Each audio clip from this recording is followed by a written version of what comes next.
여러분 안녕하세요. 잘 살아보세요입니다. 연말정산 시즌마다 어떻게 하면 많이 환급받을 수 있는지 궁금해 하시는 분들이 많죠. 그렇게 이제 검색을 하다 보면 연금 저축 펀드가 좋다고 들릴 겁니다. 이번 컨텐츠는 저번 IRP와 주로 같이 활용하는 연금 저축 펀드를 안내하는 영상입니다. 연말정산을 13월에 월급으로 만들기 위해 유사상품, 연금보험과 다른 점들을 짚어보고요. 최대 400만원까지 세액공제가 가능하다는 장점과 처음 마주하는 여러분을 위한 소소한 이벤트도 같이 소개하겠습니다.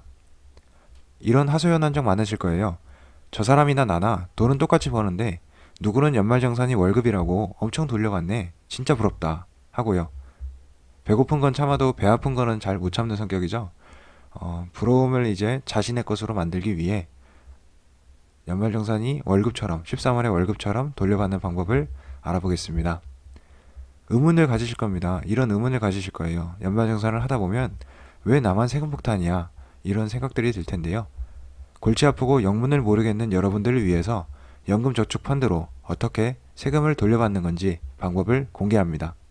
또 유사한 연금보험, 저축성 보장보험이라고 말하는 것들, 여러분을 절벽으로 밀어넣는 이것들에게 피해받지 않도록 왜 조심해야 하는지 살펴보고요. 펀드를 처음 접하는 펀린이 여러분을 위해 혜택과 이벤트 찾는 팁, 거래 방법을 간단히 소개하겠습니다. 그럼 시작합니다. 영상 끝까지 시청해주세요.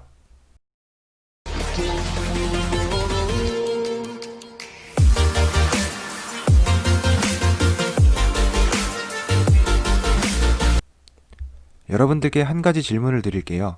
연말정산으로 최대 얼마까지 환급받을 수 있을까요? 연말정산에 앞서 상식적인 질문이니까 알아두시면 좋습니다. 정답은 연간 납부한 소득세와 지방소득세를 합한 금액입니다. 월급에서 소득세 10만원, 지방소득세 만원씩 공제했으면 12개월을 곱하여 132만원이 나오죠. 이 132만원까지를 돌려받을 수 있는 겁니다. 그럼 목표를 어디에 둬야 될까요? 당연히 모두 다 환급받는 게 제일 좋습니다. 연금저축펀드란 세금을 합법적으로 줄이는 세테크 상품이고 개인이 자유롭게 운용할 수 있습니다. 복리 효과가 있어서 장기 운용에도 적합하고요. 55세 이후에 연금으로 수령하면 연금소득세라고 해서 세금도 깎아줍니다. 그리고 연간 400만원까지 세액공제가 적용됩니다. 연말정산 하실 때마다 이 화면 보실 텐데요. 홈택스 세액공제 반영은 빨간색 네모박스 친 부분에 적용되니 없거나 적으면 가입하시는 게 좋습니다. 연금저축펀드 절세 효과를 해당되시는 부분 빨리 보시라고 한 면에 정리했습니다. 근로소득과 종합소득금액 구분에 따라서 세액공제 비율이 13.2%에서 16.5%로 나뉜다는 것을 보시면 됩니다. 유의할 점으로 IRP와 동일한 세액공제 범위를 적용합니다. 그래서 IRP에 700만원을 납입해버리면 연금저축펀드 세액공제는 불가능합니다. 보통 이제 최대로 넣으시는 분들은 연금저축펀드에 400만원, IRP에 300만원으로 나눠서 세액공제를 준비합니다. 소득이 너무 많은 경우에는 세액공제가 300만원으로 줄어듭니다. 연금저축펀드도 세금 혜택이 큰 만큼 유의할 점이 있습니다. 투자로 연금을 준비하는 성격이어서요. 예금자 보호법이 없습니다. 원금 보장이 불가능하다는 얘기고요. 시장 상황에 따라 펀드 수익률이 낮을 수 있습니다. 또한 단기간 중도 해지하면 혜택받은 금액이 환수될 위험이 있고요.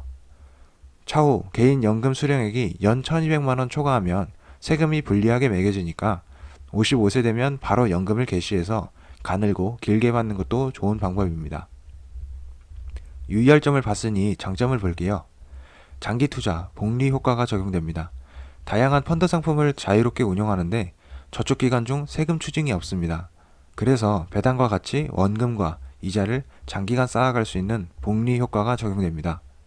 차후 연금을 개시하면 과세 부담이 적은 연금소득세로 개시됩니다. 두 번째 장점은 자유로운 납입 방식입니다. 본인이 편리하신 시기와 주머니 사정만큼 넣으시면 됩니다. 월 정기 의무 납입이 없어서 부담이 적습니다. 세 번째 장점은 장기 투자하면 거의 높은 수익률 달성이 가능하다는 겁니다. 예적금에 장기 투자하면 물가 상승률을 고려해서 나중에 화폐 가치는 떨어질 수밖에 없습니다. 펀드에 대해서는 잘 몰라도 지수에 연동하거나 연관성이 높은 ETF 같은 펀드에 장기 투자하면 이익률이 높습니다. 아래 나스닥, S&P 500 외에 다른 상품들도 대체로 장기 투자하면 높은 수익 곡선을 보여준다는 걸 알 수 있습니다. 그럼 이제 거래를 해야 되는데 혜택 없이 그냥 무작정 증권사나 은행에 찾아서 개설하시면 안 됩니다. 계좌 개설은 조금 신중하게 혜택을 주는 이벤트를 찾아 가입하는 걸 추천합니다. 언제든지 네이버 페이에서 혜택칸을 누르면 신규 개설 혜택이나 거래 수수료 인하 등 회사별로 제공하는 이벤트들이 있습니다. 비교 분석해가지고 개설하면 몇만 원이라도 받고 시작할 수 있으니까요. 꼭 찾아보시기를 추천합니다. 펀드 거래 방법들을 모르시는 분들은 아주 간단하게 알려드릴게요. 이건 한국 투자 어플을 예시로 들은 겁니다. 계좌를 개설하고 돈을 입금합니다. 그리고 상위 검색창이나 왼쪽 아래 메뉴 버튼을 누르면 개인연금, 펀드 거래 칸이 따로 있습니다. 여기서 보시고 펀드 찾기나 잘 모르겠다 싶으면 대표적인 기업들을 모아놓은 또는 지수와 연관성이 깊은 ETF에 가입하면 좋습니다. 펀드를 선택했다면 사자 버튼을 눌러서 구매할 수 있고요. 구매한 금액만큼 세액공제 범위에 들어갑니다. 네, 여기까지 최대 16.5%의 세액공제를 제공하고 복리효과로 장기 투자 수익에 적합한 연금저축 펀드를 안내했습니다. 꼭 가입해서 13월에 월급을 만드시기 바랍니다. 연말정산에 세금을 환급받을 수 있는 방법들을 찾다 보면 IRP, 연금저축펀드와 더불어 연금보험 또는 저축성 보험들에 대한 홍보글들을 쉽게 찾을 수 있습니다. 이는 명확하게 IRP나 연금저축펀드와 다르니 가입에 주의해야 되는데요. 왜 조심하라는 건지, 아니 홍보하는 사람들 말로는 좋다는데 왜 보험설계사도 거의 상담하면 이것들 추천하던데 왜 가입하면 손해인지 명확히 오늘 알려드리겠습니다. 연금보험이나 저축성 보험 등에 관해서 왜 조심하라는지 알려드릴게요. 먼저 보험의 기본은 손해나 손실을 보증하는 성격입니다. 사고 발생이나 발생 가능성에 대한 위험을 회피하는 목적이 강하죠. 그리고 보험사는 비영리 법인이 아닙니다. 영리 법인으로 수익을 추구하는 기업입니다. 그렇기에 납입한 보험료는 사업비나 수수료라는 명목을 띠고 계속해서 큰 금액들을 계속되어 갑니다. 그걸로 자기 회사 직원들 월급 주고 건물 세우고 세금 내고 유지하고 그러는 거죠. 저축성이라고 홍보하거나 연금보험을 들어서 돈을 수령한다는 건 결국 본인의 사업비에 본인의 돈을 얹어서 낸 추가금의 적금 성격에 불과합니다. 결국 본인이 납부하신 돈으로 돈벌이와 돈놀이를 하는 겁니다. 또 소개할 때 예상 수익률은 확정이 아니고 정기 의무 납입 부담도 있습니다. 월마다 돈을 내야 되기 때문에 가계 주머니에 계속적인 부담이 가죠. 그리고 사망보험이나 종신보험을 저축성 보험이라 둔갑시켜서 나중에 깨닫고 해지하려고 보면 환급액이 적거나 없을 수 있다는 약관을 들이밀면서 한 푼도 돌려받지 못할 위험도 발생할 수 있습니다. 네이버 검색창에 한번 연금보험 중도 해지 또는 변액 유니버셜 보험 해지 이렇게만 검색해 보셔도 피해 사례들과 손해를 조금이라도 적게 보려는 방법이 혹시 있는가 싶어서 갈급한 사람들이 올린 지식인 글들이 있습니다. 보시면 왜 조심하라고 가급적 가입하지 말라고 하는지 금방 체감하실 수 있습니다. 중도 해지가 문제 아니야? 이렇게 물어보실 수도 있는데요. 만기 채우면 되지 않을까 하는 의문도 들 수 있습니다. 그렇지만 만기를 채운다 하더라도 보험 약관들을 살펴보면 최저 이율을 보장하거나 이율을 보장한다는 내용이 없습니다. 있다고 하더라도 높아야 1%대입니다. 몇십 년을 장기로 부었다고 칠 때 물가 상승률을 고려하면 엄청난 손해가 발생하는 겁니다.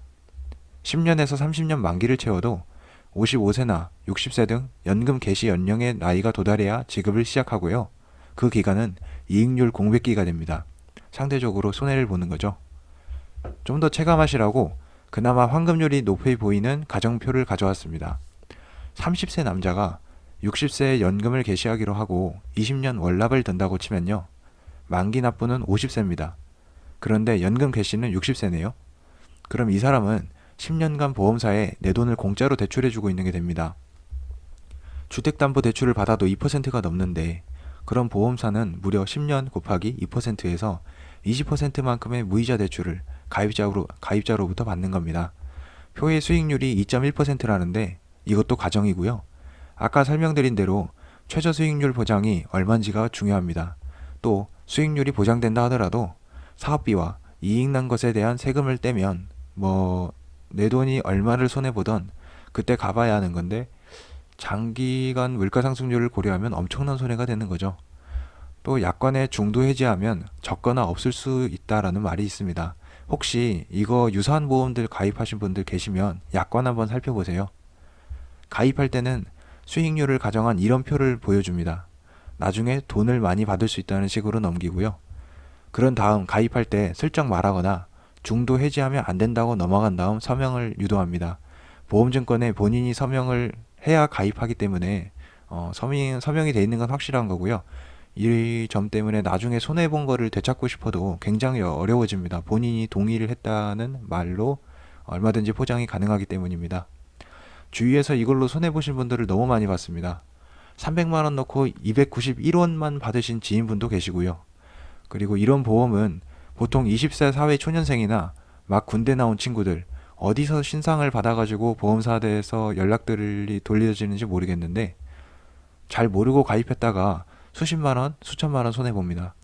그러니 세금 혜택이니 뭐니 하는 건 가급적 IRP와 연금 저축 펀드에 한정하시고 연금보험, 저축성 보험 이런 말이 들리면 피하시는 걸 권장합니다. 영상 끝까지 시청해주셔서 감사하고 오늘 내용이 여러분께 도움됐으면 좋겠습니다. 구독과 좋아요 눌러주시면 경제적 자유를 달성하는 그날까지 양질의 컨텐츠로 보답하겠습니다. 감사합니다. 오늘도 행복한 하루 되세요.